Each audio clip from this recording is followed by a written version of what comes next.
Welcome to Animal Stories for Kids. If you like our stories, please give us a 5-star rating, subscribe to our podcast, and share it with your friends and family.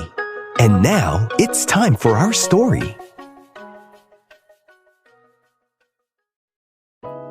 Once upon a time, there was a basking shark named Isla. Isla the basking shark lived in the deep, cool blue waters where seaweed forests swayed like ribbons and plankton twinkled like stars in daylight.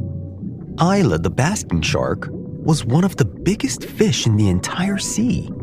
Her mouth can open really wide, but she wasn't scary at all. She didn't chase or chomp. She just basked, swimming slowly with her mouth open, catching thousands of tiny plankton drifting in the water. If you asked Isla what she liked most in her life, she would say, floating, filtering, and feeling the sea move around me. But during this particular summer, Isla had a plan. She heard that there was a spot near a small island that all the sea creatures called Plankton Bay, where the water was thick with plankton. "Oh, I can't wait," she hummed to herself. "A perfect feast, and I'll take my sweet time getting there." Isla didn't move fast like other sea creatures. She took her time. Sometimes she felt like she was always left behind. But as a big sea creature and a filter feeder, she had no choice but to move slow. And so she began her long, slow swim toward the small island. As she glided along, something zippy and silver flashed past her nose. "Hi, Isla," sang a cheerful voice. It was a mackerel, darting and spinning through the sunlight. "Going to Plankton Bay too?" it asked, circling her once, twice, 3 times. "I am," Isla the basking shark said warmly. "But I'm in no rush." "I can tell," giggled the mackerel. "You move like a sleepy wave. Want a race?" Isla chuckled, her gills rippling. "A race? Oh dear, I don't think I could keep up with a breeze like you." "That's okay," said the mackerel. "You go your way, I'll go mine. Maybe I'll see you there." With a flash of silver, the mackerel zipped off into the distance, leaving a trail of bubbles. Isla smiled and said to herself, "Such energy. Maybe it'll scare up some plankton for me on the way." The sea was busy that day. Isla the basking shark swam on and on.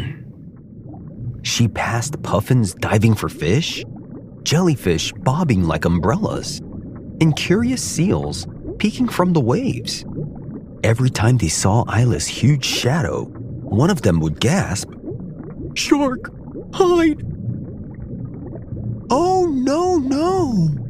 Isla tried to call through her open mouth, but it came out as a long, gentle whoosh of seawater. It made the puffins flap away, the seals splash off, and even a crab ducked into its hole.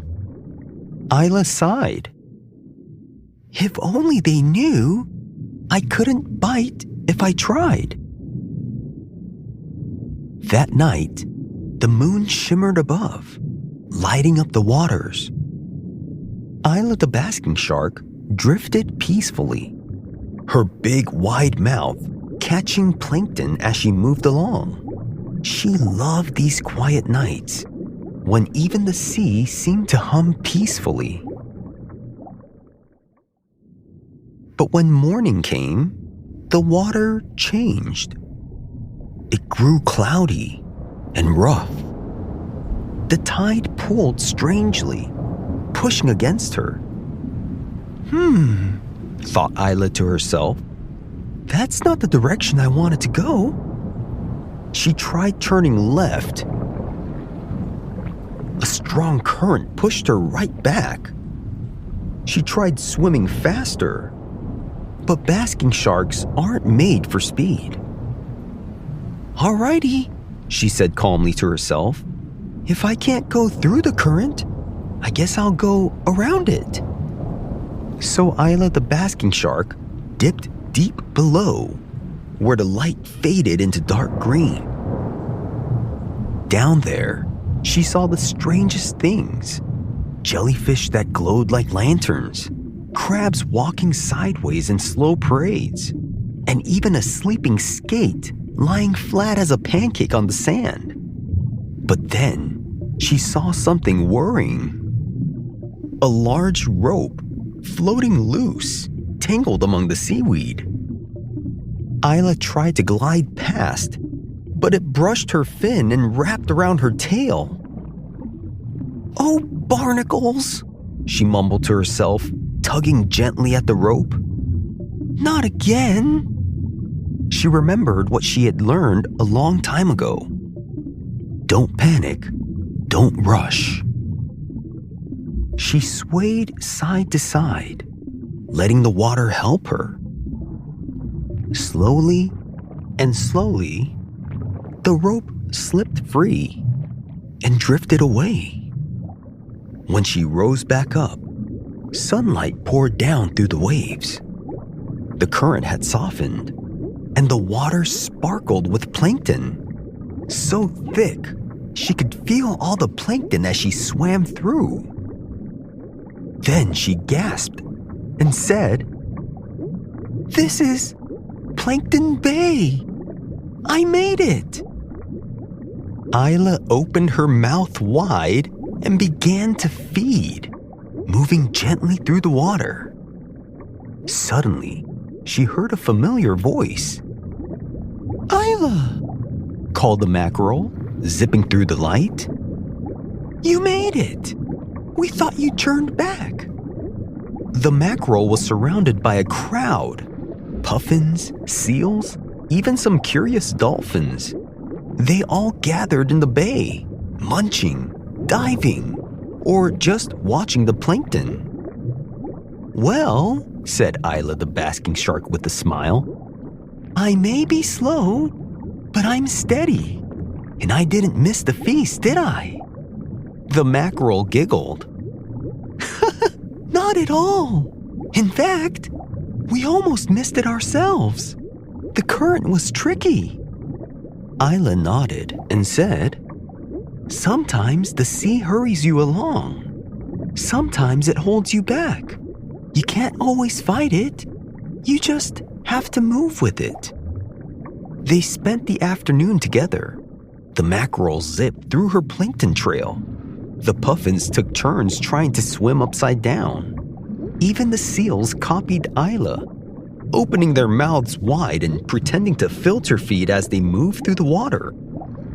"Look, I'm a basking shark," one seal barked, swimming with its mouth wide open.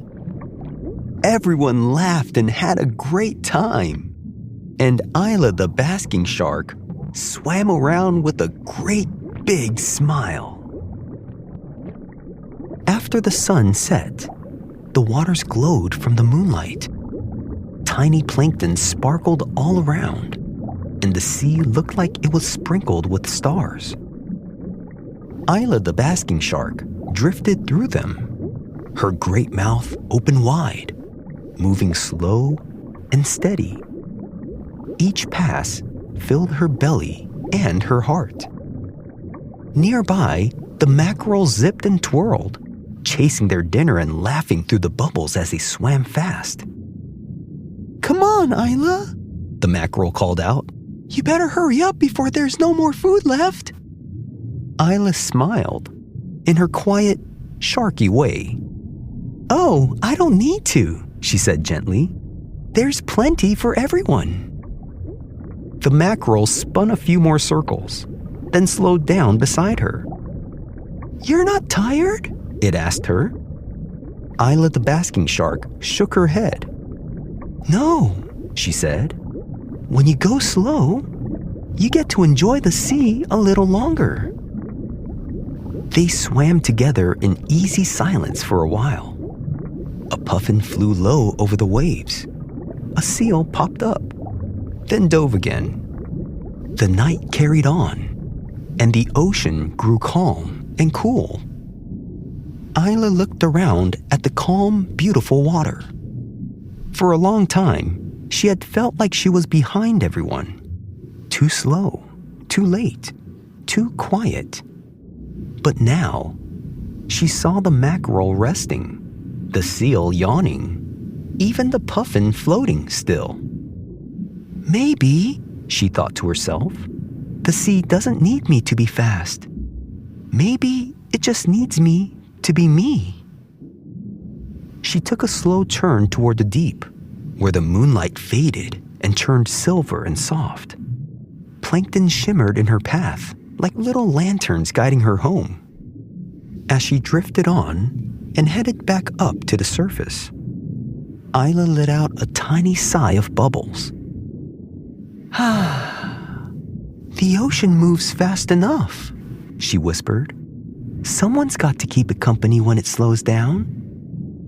And under the fading light, her great fin glided through the glowing waves, steady, peaceful, and right at home. And the basking shark lived happily ever after. The end.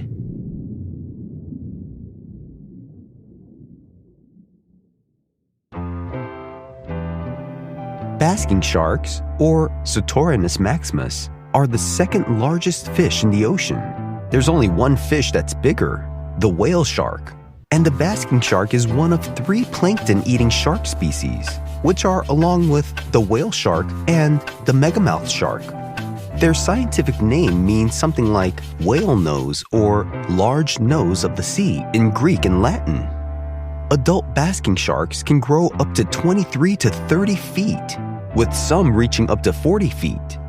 Basking sharks can weigh several tons, and they have enormous mouths that open wide, especially when they're feeding near the surface. Basking sharks have 5 very long gill slits on each side of their head, which almost wrap around their head. Basking sharks live in cool to temperate waters all around the world, often near coastlines but also in more open areas. Basking sharks are often seen near the surface of the water, especially when they're feeding. That's where they get their basking name, like they're just floating or basking near the top. They also migrate, which means they travel long distances over seasons to find food. In some places, they go deeper in the water, especially in winter or when not feeding at the surface. Unlike many sharks, basking sharks don't go hunting. Instead, they're filter feeders. They swim with their mouths open and filter tiny creatures called plankton from the water. Those tiny creatures include zooplankton and other microscopic water drifters. Basking sharks' large gill rakers act like a sieve inside their gills, catching plankton as water flows through. Because they feed this way, they swim fairly slowly compared to fast predatory sharks. Basking sharks are gentle giants. Despite their size, they're harmless to humans because they eat plankton, not fish or mammals. Basking sharks can travel alone or in small groups. In some cases, larger groups are seen when there's a lot of plankton around. Basking sharks grow slowly, and they mature late in life, which means they have fewer babies and they take time to reach full size. Because they're so big and slow, they spend time near the surface with their mouths open, and they can sometimes be mistaken for other big sharks or scary ones, but they're really peaceful. Basking sharks are endangered. Many countries have protections for them or restrict fishing for them because their numbers have gotten smaller. Have you seen a real-life basking shark before? If you have, where did you see it? Thanks for listening to Animal Stories for Kids. If you like our stories, please give us a 5-star rating, subscribe to our podcast, and share it with your friends and family. Until next time, bye!